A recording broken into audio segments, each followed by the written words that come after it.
Todos, vamos então ao livro da redenção. Salmo de número 19. Há algo de Deus separado para nós nesse texto, nessa noite. Creio eu assim.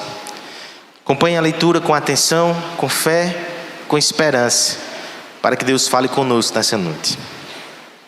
Os céus proclamam a glória de Deus, e o firmamento anuncia as obras das suas mãos. Um dia discursa a outro dia, e uma noite revela conhecimento a outra noite.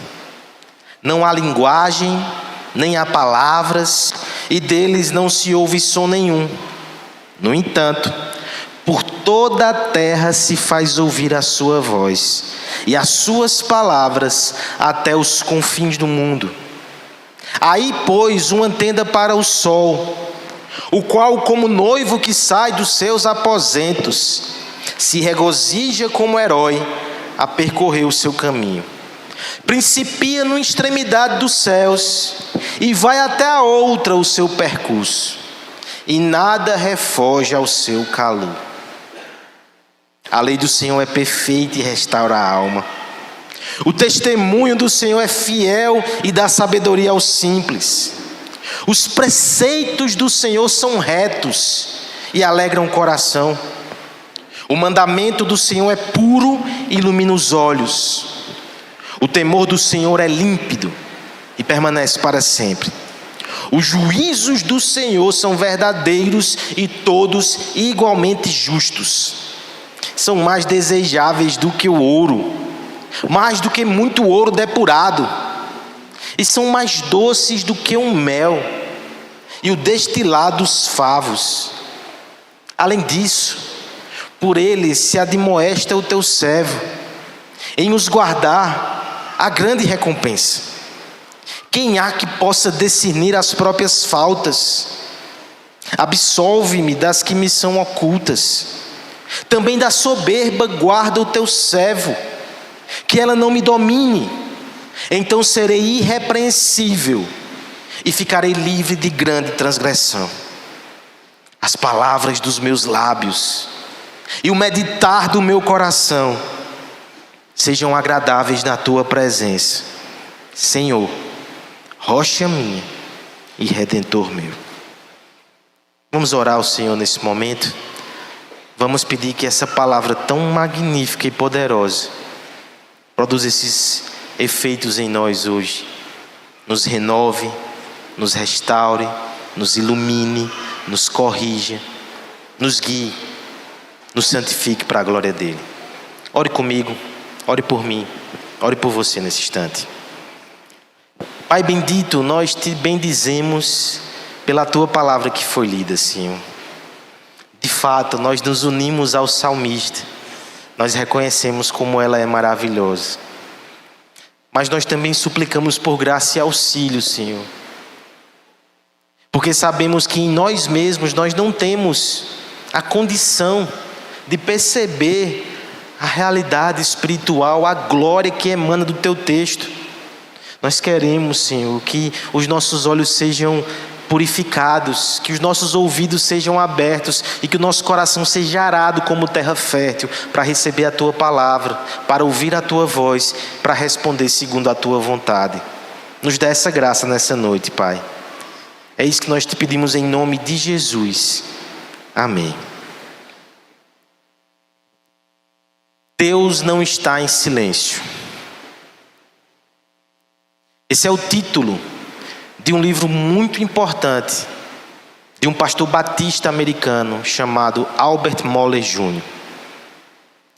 Esse autor, que publicou essa obra há pouco mais de 15 anos atrás, é um homem muito respeitado entre os evangélicos americanos, porque por muitos anos ele foi o reitor do seminário da maior denominação evangélica dos Estados Unidos, os Batistas do Sul. À frente daquela instituição, ele fez parte de um grande movimento naquela nação. A revista Times, alguns anos atrás, elegeu o que chamou de novo calvinismo como um dos movimentos mais importantes desse século. Como é que eles descreveram isso? Depois da queda das torres gêmeas, houve um despertamento espiritual naquela nação. E igrejas que outrora eram tidas como retrógradas por sua doutrina antiga, de repente viram um sopro de vitalidade. Esse movimento que trouxe igrejas cheias, novas igrejas plantadas e o reinteresse pela teologia que remetia à reforma, teve grandes nomes capitaneando esse movimento. Conhecemos muitos deles: Tim Keller, John Piper, Mark Driscoll, à época, e Albert Moller Jr. Albert Moller, fazendo parte desse time, escreveu esse livro à época, como que dando ali uma interpretação daquele movimento e um aviso. Deus não está em silêncio é um livro que defende a pregação expositiva. Defende a ideia que por trás de todos os grandes movimentos que Deus fez na história da humanidade, todos os grandes avivamentos e reformas desde a própria Escritura estão baseados na pregação, na consciência que Deus ainda fala. E se esse alvorecer das antigas doutrinas da graça, que aconteceu alguns anos atrás, de fato seria um movimento legítimo e que vinha da parte de Deus, na essência desse movimento deveria estar a consciência e o compromisso com Deus que fala ainda hoje. Deus não está em silêncio. Nos púlpitos ele brada a sua voz. Na sua palavra ecoa os seus ensinos e mandamentos. E até mesmo nos céus, ele continua emanando a sua majestade e a sua glória. Deus não está em silêncio. Se queremos ter uma igreja saudável, se queremos ter uma família forte, se queremos ter devoção e piedade, se queremos ser santos e sábios, se queremos ser úteis e operosos, se queremos levar o Senhor a sério, nós precisamos ter essa firme convicção: Deus não está em silêncio e eu preciso ouvi-lo. Eu preciso entender o que Ele quer. Eu preciso responder com reverência e santo temor. Eu preciso me curvar diante da sua vontade. O Rei está no trono e o Rei está falando, ouçamos a sua voz. Esse momento nessa noite, ele é muito especial. Porque se talvez durante a semana toda você não pôde parar para ouvir a voz de Deus, e Ele falou o tempo todo, que agora você o faça com reverência, com esperança, com atenção. Fale conosco, Senhor. O Salmo 19 trata exatamente da revelação de Deus. E ele faz parte de uma dobradiça teológica dentro do livro dos Salmos. Já falamos sobre isso. Há 2 ou 3 semanas nós temos um estudo na doutrina que vai te ajudar a entender esse panorama. Mas eu vou repetir bem pouquinho aqui, tá certo? Para não abusar quem já ouviu, mas também para instruir quem ainda não ouviu. As dobradiças teológicas ou pilares teológicos do Saltério se apresentam logo nos 2 primeiros capítulos, capítulo 1 e capítulo 2. O capítulo 1, primeiro salmo, fala sobre a lei de Deus como primeiro pilar. O capítulo 2 fala sobre o Messias de Deus como segundo pilar. Esses são os pilares da nossa fé: a lei de Deus e o Messias que se revela nessa lei. Quando nós chegamos no capítulo 18 e no Salmo 19, esses 2 salmos são de novo essa dobradiça, só que eles invertem a ordem. O Salmo 18, como os vimos aqui em 3 semanas, ele descreve a vitória do Messias.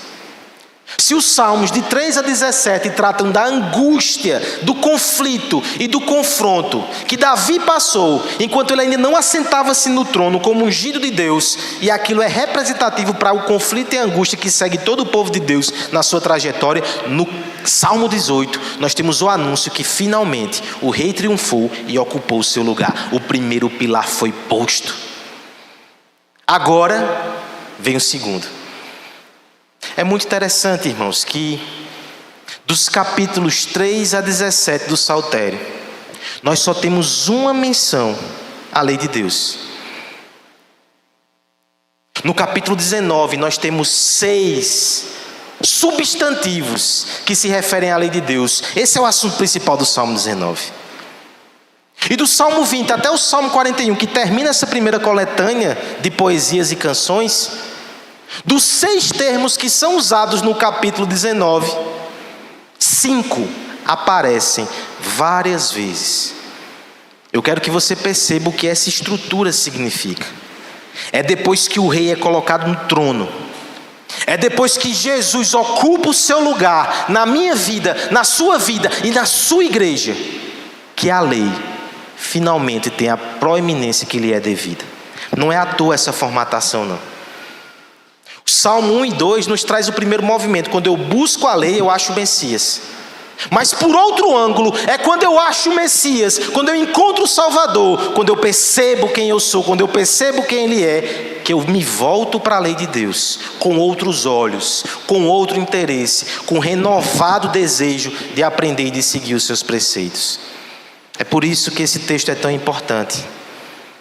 Ele nos ensina que quem tem Jesus como rei, quem recebe a pregação da sua vitória e quem se compromete com Ele como seu seguidor e discípulo, precisa ouvir a voz de Deus. Veremos nesse texto a voz de Deus, que se manifesta pelo menos de 3 formas, tá certo? Do verso 1 até o verso 6, nós veremos a voz de Deus na criação. Do verso 7 até o verso 10, nós veremos ou ouviremos a voz de Deus na sua palavra. Do verso 11 até o verso 14, é a resposta de tudo isso. É a voz de Deus na consciência. Deus se revela na criação, se revela na sua palavra, e aqueles que são comprometidos com esse rei respondem na medida que ele se revela em nossas consciências também, no homem interior. Vejamos cada uma dessas partes dessa linda poesia, que possamos ouvir nela Deus falar. Primeiro, a respeito do Deus que se revela na criação. Verso 1 até o verso 6, eu peço a ajuda da igreja nessa leitura, nesse momento. Há uma só voz, me ajudem por favor, meus irmãos. Os céus proclamam...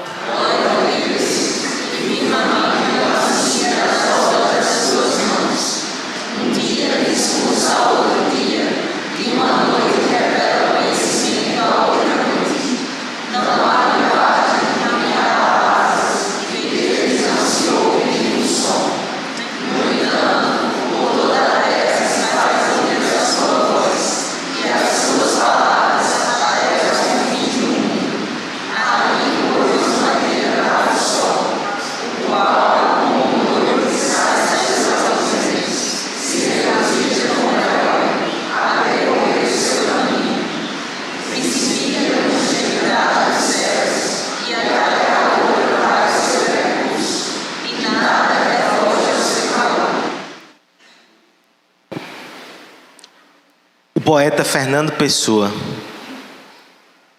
em um dos seus escritos, disse que a realidade é o gesto visível do Deus invisível.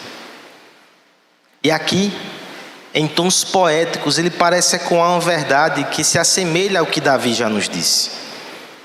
O Deus invisível, ele revela algo de si mesmo nas coisas que ele criou. A criação, ela é tão fascinante e tão deslumbrante que muitos acabam se perdendo no meio da sua contemplação. Quantos quadros não foram feitos retratando o pôr do sol, retratando a beleza de uma flor, um pássaro que canta. A criação captura a nossa atenção. Mas a criação, ela é tão bonita e ela tem algo de divino nela, que isso acaba também ocasionando perigos espirituais. Grande parte das religiões do mundo, se não todas, exceto a verdadeira religião, pegam partes da criação e a elevam à posição que ela não deveria ocupar. Nós podemos pensar nas religiões mais primitivas, que curvavam-se diante do sol, diante da lua, diante dos astros. Mas nós temos movimentos tantos outros. O panteísmo alemão também, uma religião ou um pensamento de filósofos, também entendia que a criação era divina, que a criação confundia-se com Deus. Esse é um erro comum. E a razão para isso é porque, de fato, existe algo de divino na criação. Mas aqui eu me apego a um ditado chinês que diz o seguinte: o sábio aponta para o sol, o tolo fica impressionado com o dedo. Estou parafraseando. Mas a ideia é que a criação, por mais bela que seja, ela aponta para além dela. Somos tolos quando ficamos olhando só para ela. Devemos olhar para ela como instrumento que causa encantamento, mas ela não tem um fim em si mesmo. O que é que o céu anuncia? O que é que o firmamento proclama? O verso 1 nos chama a considerar isso. Os céus proclamam a glória de Deus. Se nós entendemos aqui glória como valor, glória como esse aspecto extremamente externo de ser apreciado, de ser considerado como peso, como densidade, como algo que tira o fôlego, como excelência, os céus estão pregando todo dia como o nosso Deus é majestoso. Por favor, não deixe de fazer esse exercício. É interessante que a semelhança do Salmo 148, que Walter explicou aqui de forma muito clara, os olhos do salmista começam para cima. Nós temos coisas bonitas na terra que também apontam para o Criador. Mas quando olhamos para cima, se tivermos o raciocínio devidamente são, nossa sensação é de pequenez. Pense no campo aberto, pense na imensidão do céu diante de nós. Quem somos nós? Nós somos algo muito pequeno. Alguém já disse que nós somos como poeira, poeira cósmica. De fato, somos muito pequenos. Mas nós temos um Deus que é grande. Isaías vai dizer que ele conta o céu a palmos. Os meus palmos não conseguiriam contar essa parede. Olha essa mãozinha pequena. Usando linguagem que podemos entender, o salmista vai dizer que os céus não são nada para Deus. Ele conta a palmos. Se os céus são altos, se os céus são grandes, se os céus são assombrosos, se os céus são gloriosos, imagina aí aquela tela linda, o pôr do sol diante de nós. Eles não são nada comparado à beleza, à grandeza, à majestade e à glória de Deus. E eles estão o dia todo dizendo isso. Olhe para o céu e lembre, existe um Deus que é grande. Sabe aquele momento que está uma gritaria na sua casa, que os meninos estão dando trabalho, que está aquele caos? Sai um pouquinho lá fora, se nenhum deles for morrer, e olha para o céu, como está tudo tão grande. Sabe aquela hora no trabalho que parece que estão te esmagando, te pressionando, te sugando até a última gota, que você se sente como se estivesse ficando sufocado? Vai lá fora, olha para o céu. A vida é maior do que aquilo. A realidade, ela é maior do que esses pequenos cubículos que nos sufocam. E existe um Deus maior, existe um Deus mais alto, existe um Deus mais elevado, e Ele te fez para a sua glória. Sua vida tem significado e tem propósito muito maior. Nós precisamos olhar mais para o céu. Olhar, porque fica muito claro aqui no texto que a gente não consegue ouvir o que ele diz. Se você consegue ouvir o que ele diz, a gente precisa marcar um gabinete essa semana. A gente não ouve, a gente vê. Os céus proclamam a glória de Deus. O firmamento, que seria um sinônimo para céu, aqui é um paralelismo, anuncia as obras das suas mãos. Um dia discursa a outro dia, uma noite revela conhecimento a outra noite. É interessante que a palavra discursar aqui, ela é um pouco mais forte do que simplesmente falar. Na tradução literal é como se fosse uma fonte ininterrupta que jorra. Sabe aquela pessoa que fala muito? Dia e noite, é quase isso aqui. Dia e noite não param de falar das obras de Deus. Talvez nós podemos pensar nos ciclos, né? A dia, a noite. A obra de Deus não para, as rodas da providência estão sempre girando. Há algo sobre Deus até nessa dinâmica. Quando você acorda cansado e amanhece renovado, Deus está falando algo para você. Quando de repente a noite escurece e o dia se finda, Ele está falando também que o tempo é contado e que você tem que aproveitar cada oportunidade. Nas transições, nos ciclos, no calendário, Deus está falando o tempo todo. A pergunta que eu faço para você mais uma vez é: você está ouvindo? Às vezes a gente não ouve nem quando as pessoas falam. Acontece, né? Estamos tão distraídos, a pessoa está falando e a gente não está ouvindo. Essa hora algumas esposas cutucam o seu marido. Imagine a criação que fala de forma inaudível. O desafio é maior.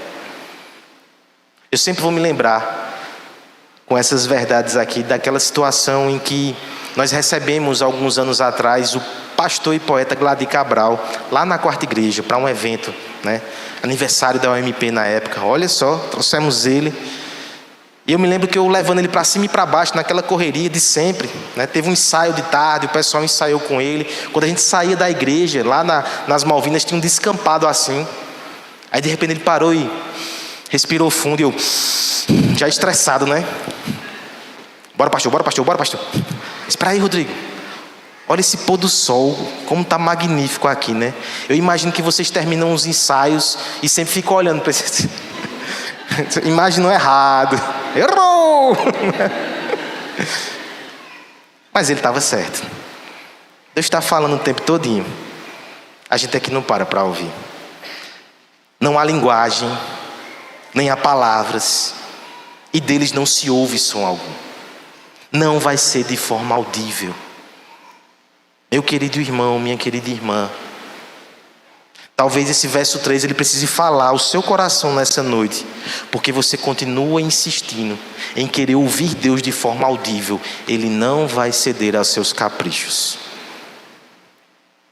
Ele pode até fazer de forma emergencial, sei lá, mas veja, o que a palavra está te ensinando aqui é que nós devemos aprender a ouvi-lo na medida que vemos, na medida que lemos e na medida que somos confrontados pela sua lei. Não há som, não há palavra, não há linguagem. No entanto, verso 4: por toda a terra se faz ouvir a sua voz e suas palavras até o confim do mundo. Parece contraditório, né? Não fala, mas a gente ouve a voz. É isso. E essa voz alcança até o fim do mundo.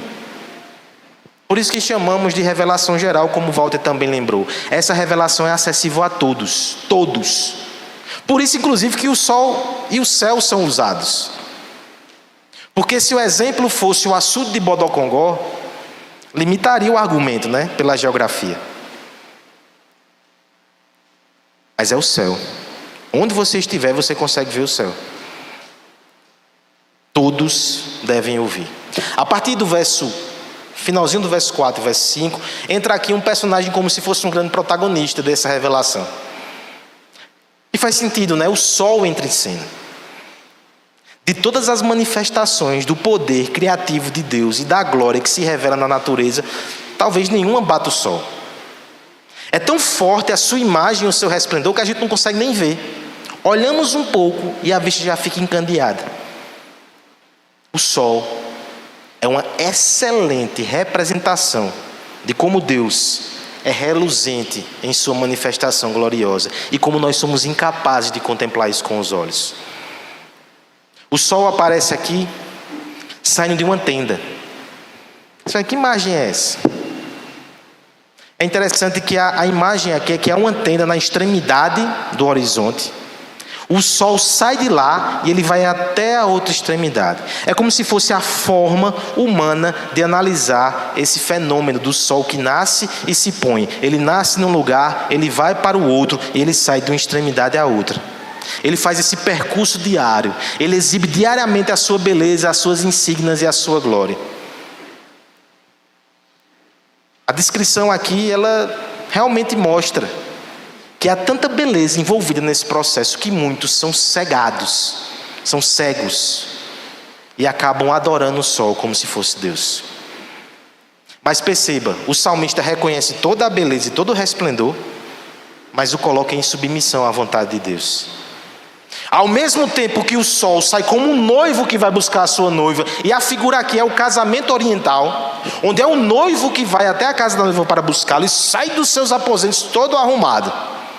Também fala de um herói que sai da sua tenda como aquele que vai ser ovacionado. Mas ele vai e ele cumpre o seu caminho. Ele percorre o caminho já estabelecido, principia de uma extremidade, vai até a outra, faz o seu recurso e espalha o seu calor, mas está submisso ao Deus que está acima do sol. Quando você vê o sol rachando, você ouve Deus falando: junte dinheiro para comprar um ar-condicionado. Não, não é isso que ele está dizendo. A calor, a vida. Bastava algumas horas sem o sol, a vida humana na terra entraria em colapso. Mas ele está sempre lá. Nas noites mais difíceis que você passa, ele nasce de novo. Deveria ser um lembrete para você, que mesmo que tudo pareça fora do lugar, a mão poderosa de Deus continua erguendo o sol. E Ele continua fazendo o seu percurso todos os dias. Amanhã Ele vai fazer isso de novo. Amanhã Ele estará lá. Deus estará falando com você. Você ouve a voz de Deus na criação. Você consegue respirar, inalar esses ares de contemplação e dizer: meu Deus é grande, meu Deus é majestoso.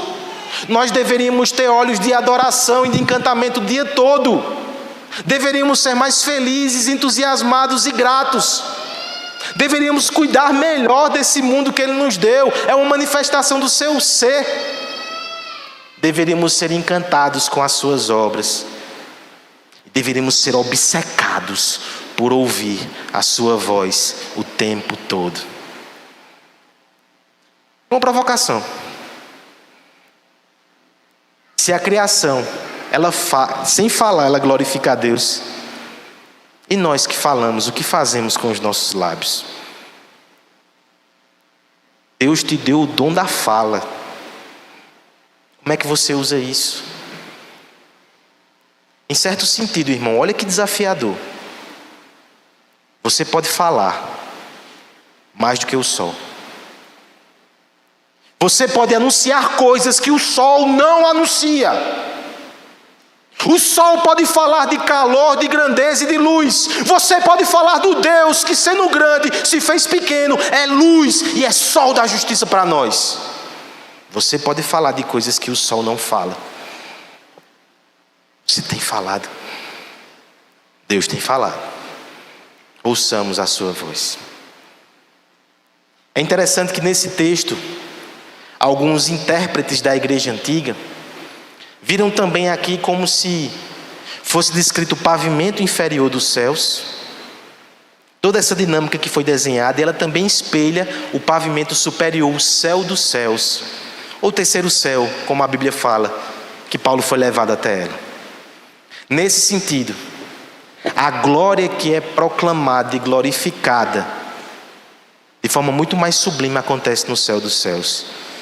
Porque mais do que o sol que nós conhecemos, que orbita aqui, nós temos o próprio Cristo como o sol da justiça, aquele que sai do seu aposento e vai buscar a sua noiva, aquele como herói, ele brilha e segue o seu caminho até o fim. Agora, tal constatação a gente não pode ter somente olhando para a criação. Nós precisamos de uma ajuda, nós precisamos de um recurso, nós precisamos de algo mais, nós precisamos de uma revelação especial. Por isso Deus fala não somente na criação, mas Deus fala também na sua palavra, na sua lei. Verso 7 até o verso 10. Eu quero pedir a sua ajuda nesse momento na leitura. A lei do Senhor é perfeita.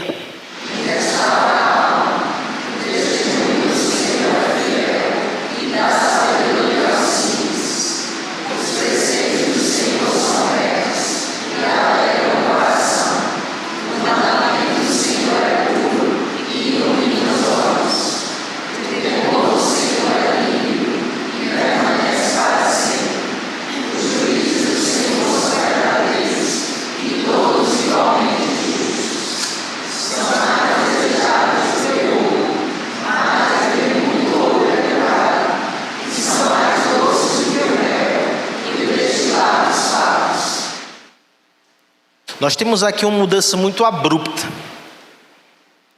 mas que na verdade há um argumento aqui muito claro. Trata-se de revelação. Agora, se nós equiparássemos os 5 versos de um lado, os 6 versos de outro, nós precisamos nos perguntar qual é a revelação mais bonita. De forma fria e seca, se você pega a sua Bíblia, às vezes pode ser uma Bíblia bem acabadinha, né? Ou então uma de Genebra, mais robusta. Bíblias da Reforma, temos aqui alguns que ostentam. Se você pegar a sua Bíblia e compará-la com o pôr do sol, parece ser uma comparação injusta. No entanto, os olhos espirituais enxergam de forma diferente. É nítido que o salmista parece ter mais prazer, mais deleite na lei de Deus do que em toda a obra da criação. Os adjetivos, eles são bem mais profusos. Nós temos aqui sinônimos sendo repetidos 6. Nós temos 6 adjetivos muito fortes e nós temos 6 frutos ou efeitos dessa lei. O salmista está extremamente empolgado aqui com essa descrição. Essa é a revelação mais preciosa. Calvino, comentando sobre isso, disse assim: a natureza revela as mãos e os pés de Deus. A Escritura revela o seu coração. Eu sei que Deus é grande. Mas como é que eu sei que Ele salva os pequenos?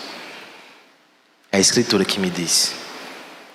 Eu sei que Deus é implacável. Olha a fúria do mar. Mas é só a Escritura que vai dizer que um dia Ele se fez homem e acalmou a tempestade para cuidar dos seus discípulos amedrontados. Eu sei que Ele é temível, mas eu sei que Ele é misericordioso por causa da Escritura. Por isso que o salmista não poupa aqui adjetivos nem substantivos. Primeiro, vamos analisar dessa forma, tá certo? Eu penso que será mais interessante do verso 7 até o verso 9. Veja os substantivos que são usados. A lei do Senhor de forma mais ampla, que poderia ser confundido com o decálogo, né? Mas nós logo veremos que tem mais abrangência nisso aqui. Porque depois ele fala do testemunho do Senhor. Não é somente a lei estrita, é a lei de forma ampla, são um testemunho. É tudo que Deus revela acerca de si mesmo. Verso 8, são preceitos. Preceitos dá a ideia de que são pensamentos de sabedoria que nos direcionam. Mas não são somente pensamentos de sabedoria como algo que nós podemos ou não seguir. O verso 8 também complementa, são mandamentos. Há ordenanças, são imperativos. Nós devemos nos curvar, Ele é o Rei. O verso 9 mistura até o efeito com o substantivo quando fala do temor do Senhor, porque a palavra produz temor, mas é como se ela em si já fosse temor. Quer temer a Deus? Conduza-se nos moldes da palavra e enche o seu coração da palavra. Eles são juízos, no sentido que são pareceres divinos a respeito da realidade. É Deus dizendo o que é bom, é Deus dizendo o que é puro, é Deus dizendo o que é justo. Esses são os substantivos. Agora veja os adjetivos. A lei do Senhor é perfeita. Não há nela nenhum desvio ou erro. Ela é totalmente adequada para tudo que se propõe. Ela é perfeita. O testemunho do Senhor é fiel. Fiel no sentido de fidedigno. É uma base sólida, é uma base estável. Nela eu posso construir a minha vida, nela eu posso construir a minha família. Os preceitos do Senhor são retos. Não são cheios de curvas e insinuações. O que Deus diz, Ele não diz lá na frente. É reto, é confiável. O mandamento do Senhor é puro, não é maculado por falsas intenções. As palavras dos homens, por vezes, elas expressam uma coisa e querem dizer outra. Deus não é assim. Ele é reto, Ele é puro. O mandamento do Senhor é puro, o temor do Senhor é límpido. Também traz a ideia de pureza.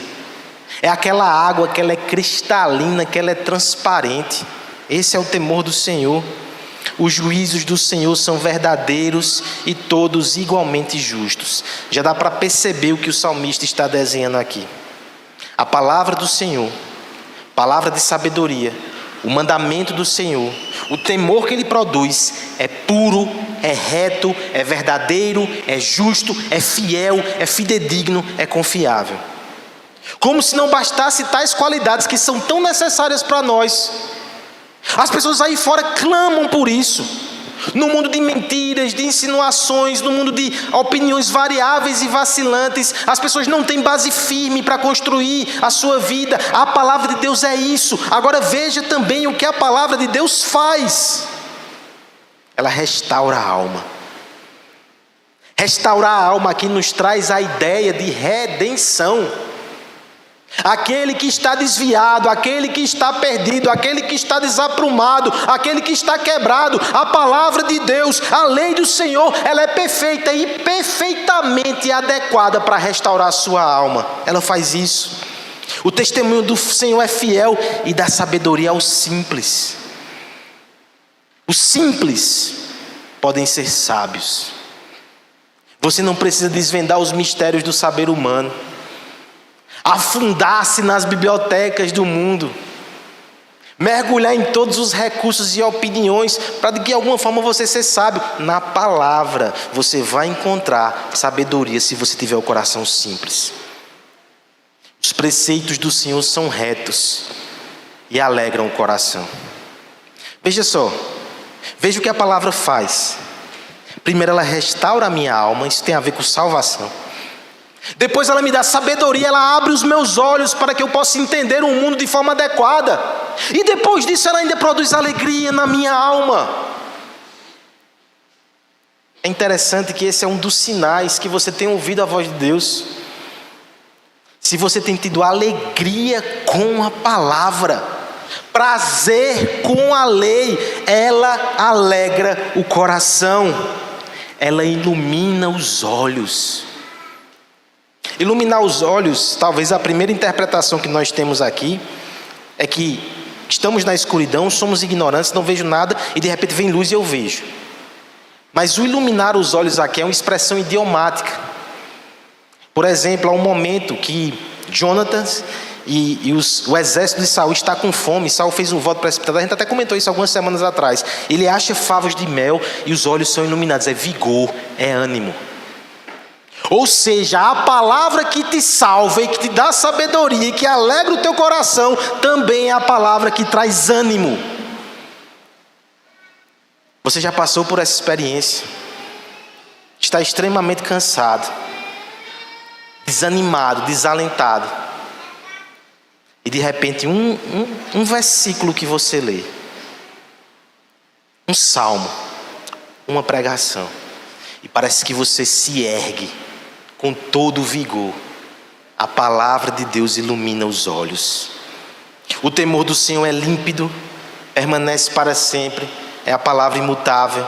Os juízes do Senhor são verdadeiros e todos igualmente justos. Aí nós caminhamos para a conclusão dessa descrição no verso 10. A lei do Senhor, os mandamentos do Senhor, os preceitos do Senhor são mais desejáveis do que o ouro, mais do que o ouro depurado. São mais doces do que o mel e o destilado dos favos.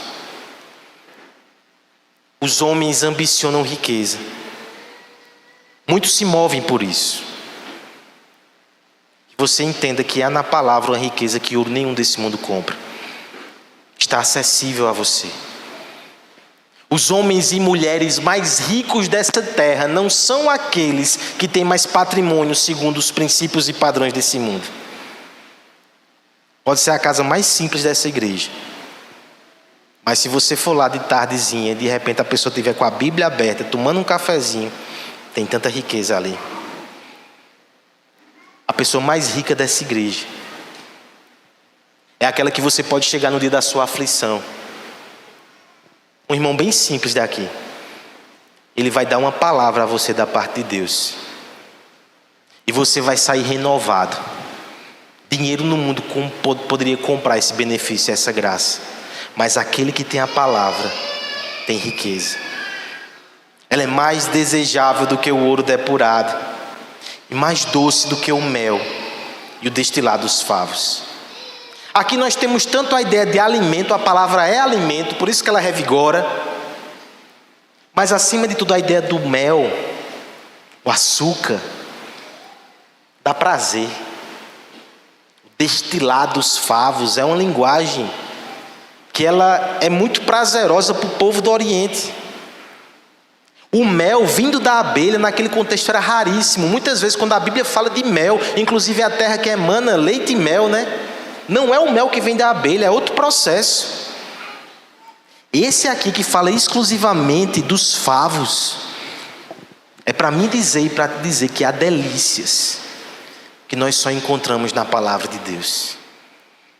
Que há prazeres santos que devem tocar a nossa alma. Que assim como é bom viajar para um lugar diferente e ver coisas bonitas e ali ouvir Deus falando, é muito melhor, muito mais prazeroso, muito mais magnífico sentar diante da sua palavra e ver ali o seu Deus falando, porque na palavra nós entendemos mais sobre Jesus. E Jesus é mais desejável do que todo o conhecimento do mundo amontoado. É Ele que é descrito nessas páginas. Esse livro fala sobre Ele, é a história de Jesus, é sobre Jesus. E ouvir sobre Jesus deve produzir prazer no coração do povo de Deus. Nada se compara a isso. Me fale de Jesus horas a fins, me conte mais sobre Ele, me diga mais do seu coração. Eu quero ouvir a voz do bom pastor. Eu quero ouvir a sua voz, eu quero saber das suas mãos tocando e curando, eu quero saber por onde os seus pés santos caminharam, eu quero ouvir as suas palavras de consolo, até mesmo as suas exortações. Me fale do amado da minha alma, ele saiu da sua tenda, ele veio na minha direção, o sol iluminou todo o quarto. Jesus está aqui, como é prazeroso ouvir sobre Ele. É isso que tem que te trazer à igreja.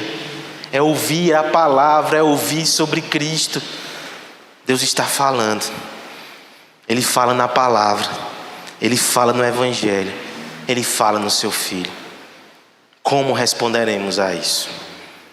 Os últimos versos, 11 a 14. E eu não pretendo falar horas a fio. Nós vamos terminar, tá certo? 11 a 14, peço que você me ajude uma última vez na leitura. Além disso,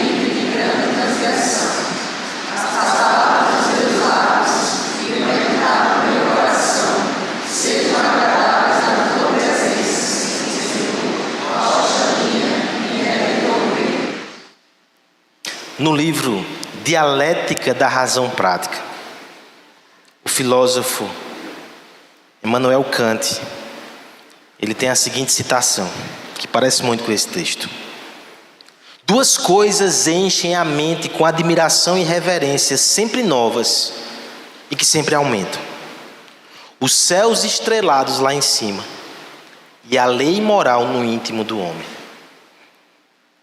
É interessante a constatação aqui do pensador, mas me parece que o Salmo ele faz um caminho mais completo. Ele vem do céu, ele passa pela lei escrita e só depois que ele parte para a lei moral escrita no coração.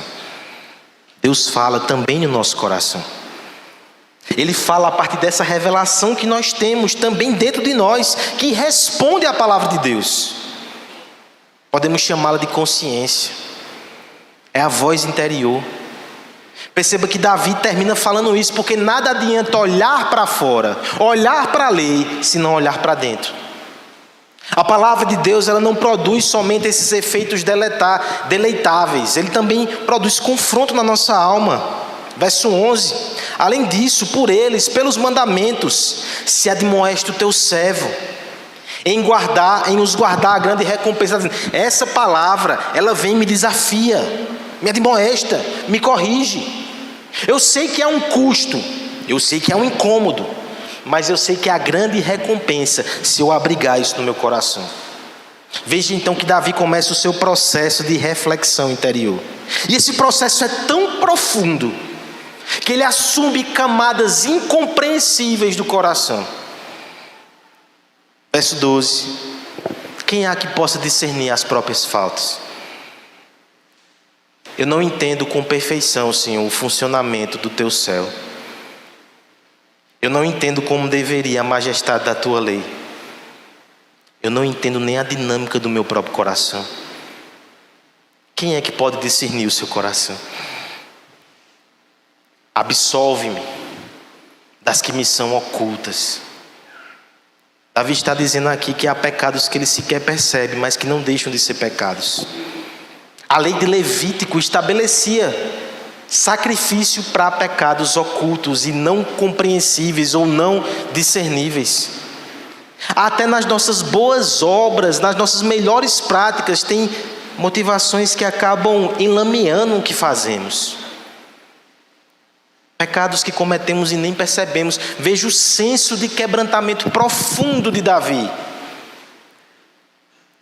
Diante da lei, muitas vezes nós olhamos para os outros, percebemos os seus erros e faltas. Davi olha para si mesmo e faz isso de forma tão profunda. Não há espaço para orgulho ou soberba aqui, Senhor. Eu sei que eu sou pecador em medidas que eu nem percebo, nem conheço. Me perdoa dos pecados que eu não consigo discernir. Verso 13. Também da soberba guarda o teu servo, que ela não me domine. A ideia de dominar aqui nos remete àquilo que foi dito a Caim. O Senhor avisou que o pecado estava à sua espreita e cumpria a ele dominá-lo para que não fosse dominado por ele. Nós sabemos como essa história terminou. Davi está dizendo que eu não termine assim. Existe uma ameaça terrível no meu coração. Eu vi a tua grandeza, eu vi a tua lei, agora olho para mim. Que ameaça terrível há dentro de mim. Eu posso pôr tudo a perder. Não bastasse os pecados ocultos, ainda existe a soberba que pode me dominar. Me ajuda, Senhor. Esses dias eu lendo Spurgeon, em um dos seus sermões, ele falava sobre o Deus que nos guarda até o fim. E ele confessava uma oração que me impactou demais. Ele já estava com uma certa idade. Ele dizia: meu maior temor é cair no final e desonrar o meu Deus. Eu oro pedindo a Ele que eu parta antes disso acontecer. Eu não termine assim minha jornada. Davi ora coisa semelhante, né? Me guarda, Senhor, que a soberba não me domine, então serei irrepreensível. Irrepreensível não é perfeito, não. A Bíblia diz que os oficiais da igreja, os presbíteros, têm que ser irrepreensíveis. Não é perfeito, não. Senão renunciaremos todos aqui e agora. Mas irrepreensível é aquele que não tem uma grande falta, que não tem um escândalo, que não foi dominado pela soberba, que não caiu. Davi está dizendo: eu quero ser assim, Deus. E assim eu ficarei livre de grande transgressão. Podemos nos perguntar em que momento Davi escreveu isso, né? Nós sabemos que ele não foi irrepreensível. Como é que a gente pode ver esse salmo aqui? Não percebeu o tamanho do desafio que nos cerca. Davi caiu. Porque houve dias que ele orou desse jeito. Ele ouviu a voz da sua consciência, ele ouviu a voz da palavra, ele ouviu a voz da criação. Mas teve dias que não. Eu preciso falar com muita seriedade para você aqui nessa noite. Você tem ouvido a voz de Deus? Se a sua consciência está cauterizada, se a sua Bíblia está fechada, empoeirada, e se você não tem tempo nem para analisar o que Deus está falando com você na criação, por que você acha que você vai conseguir resistir à soberba? Eu não sei como você não caiu ainda, mas Deus está falando hoje. Ouça. Abra a sua Bíblia de novo. Quebrante o seu coração mais uma vez. Olhe para o céu e clame pelo socorro divino. Olha como Davi termina o salmo. Talvez é a oração que todos nós devamos fazer. Que as palavras do meu lado, dos meus lábios, que o meditar do meu coração sejam agradáveis na tua presença. Senhor, eu vejo coisas lindas no teu mundo. Vejo coisas preciosas na tua palavra. Eu não vejo isso no meu coração. Me ajuda, Pai. Santifica o meu coração.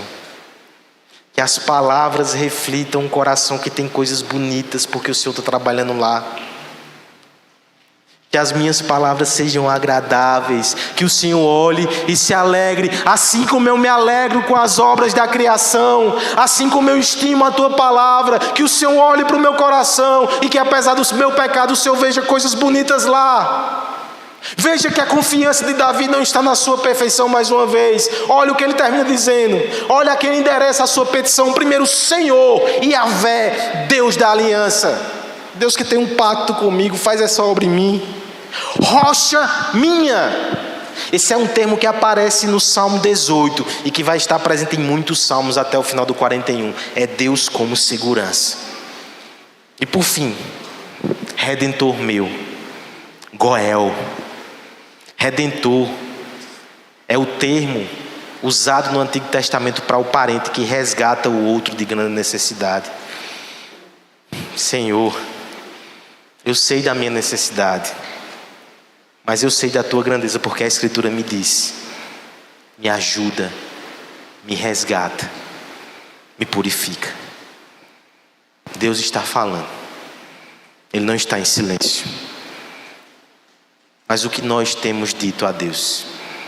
Será que não somos nós que estamos em silêncio? Precisamos falar, irmãos. Precisamos clamar. Precisamos cantar. Houve um servo do Senhor chamado Stuart Heeney, um inglês que foi missionário na Polônia.